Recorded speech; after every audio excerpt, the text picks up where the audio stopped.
Well, it is a big day for one of the Orioles, as today the All-Star teams have been announced. Which Oriole gets to go to Anaheim? For more on that and the answer to our question, let's head up to Fenway Park and welcome in Amber.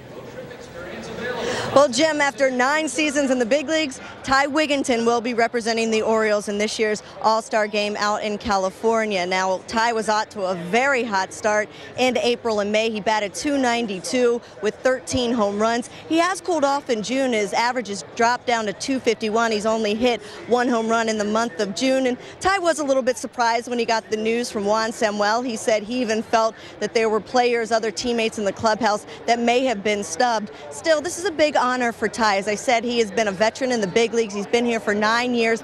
Last year, he came over to the Orioles, thought he might have a chance to start. He did not. He was used just as a utility man, got a little over 400 at-bats, batted .273. He could have been very upset about his position here with the team, but instead, last offseason, he decided that he was going to work hard. He was going to get in shape, try to find that power stroke again. That's exactly what he did. He had a hot beginning of the season because of it, and Ty told me that he feels like this is a reward for that decision and that hard work that he did.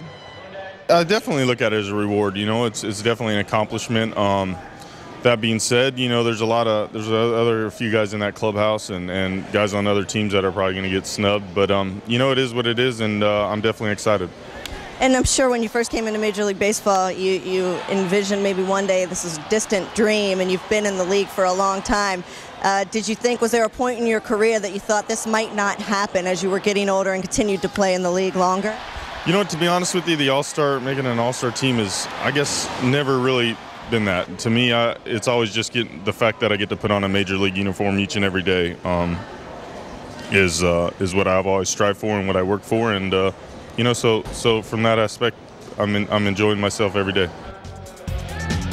So AL manager Joe Girardi chooses Ty Wigginton over some other Orioles like Nick Markakis, Adam Jones, even Jason Birkin's name was thrown out here. And here it may explain a little bit why. He is going as a second baseman, and that is because the American League team needed some depth at second base. Cano is the starter for the Yankees, but Dustin Pedroia probably would be selected, but he is injured, so he's not able to play, and that's why they needed some depth there with Ty Wigginton. Now at first base, Ty's position that he's been playing here with the Orioles recently, you can see there's a lot of depth there. So Girardi did not need somebody at first base. There were a lot of talented first basemen, and that's why Ty Wigginton is chosen. So remember, whoever wins the All-Star game, that gives them home field advantage, that league home field advantage in the World Series. And Joe Girardi with his Yankees very serious about winning this All-Star game, and he needed some depth there at second base. So Ty Wigginton gets the nod, Jim.